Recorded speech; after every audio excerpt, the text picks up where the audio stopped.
আসসালামু আলাইকুম, কেমন আছো সবাই? আশা করি সবাই খুব ভালো আছো আর আল্লাহর রহমতে আমরাও ভালো আছি। আর আজকে ভিডিওটা ওই সেহরির সময় থেকে শুরু করেছিলাম, তখন বাজছিল ওই 3:27 মতো। এখানে দেখো রাজকন্যাটাও উঠে গেছে আর আমি রুমো, তোমরা দেখছো রুমস ওয়ার্ল্ড। তারপরে ভিডিওটা আবার ওই 8টার দিকে স্টার্ট করেছিলাম। আকাশের অবস্থা দেখো, এমনিতে তো খুবই সুন্দর, তার জন্য নয়, কিন্তু এই ওয়েদারে বাইরে বের হওয়া যায় না, এটাই।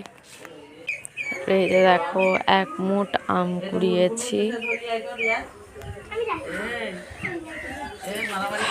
যদিও কোনো কাজ হয় না, বাট তাও কুড়িয়েছি, মজা লাগে ওই আর কি। এই ঠান্ডা যেন যেও যায় না, কি বাজে ওয়েদার। আর এখানে দেখো রাজকন্যাকে, ওকে আবার সেই কপসুল পরিয়ে দেওয়া হয়েছে। আর এই যে আমার গাছগুলো, আর এই মেঘলার কারণে তো গাছে পানিও দেওয়া লাগেনি। কি সুন্দর আকাশের ওয়েদার দেখো, জাস্ট দেখো মনটা জাস্ট জুড়িয়ে যাচ্ছে।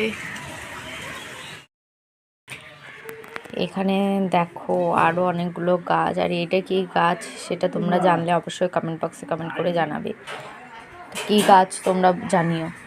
তারপরে এই যে ইফতারের আয়োজন করতে চলে এলাম। এখন বিকেল আর বেশ ঝিমঝিম করে বাইরে বৃষ্টি পড়ছে।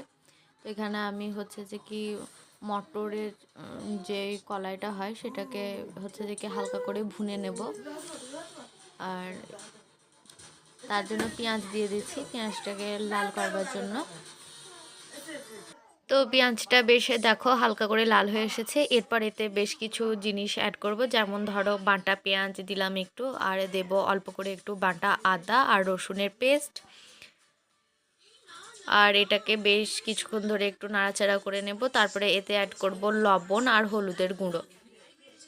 তারপরে এই মশলাটাকে না ভালো করে কষিয়ে নেব। আর মশলাটা এখানে ভালো করে কষিয়ে নেওয়ার পরে হালকা একটু ধরে ধরে আসছিল তলাতে, তখনই আমি এখানে অল্প একটু পানি দিয়ে নিয়েছি, যাতে মশলাটা পুড়ে না যায়। আর মশলাটা ভালো করে কষানো টষানো হয়ে গেলে এখানে যে কলাইটাকে আমি সেদ্ধ করে রেখেছিলাম সেটাও এই মশলার মধ্যে দিয়ে দেবো, পানি সহই দিয়ে দিয়েছি। আর এই যে দেখো এখানে ধনেপাতাটাও কখনো অ্যাড করে দিয়েছি, সেই ক্লিপটা নেওয়া হয়নি। তো এখানে কলাইটা হয়ে গেছে। আর এই ছিল আজকে ইফতারের আয়োজন। ভিডিও কেমন লাগলো অবশ্যই কমেন্ট বক্সে কমেন্ট করে জানিও। আজকে ভিডিও এতটুকুই, দেখা হবে পরবর্তী কোনো ভিডিওতে ইনশাল্লাহ। Thanks for watching.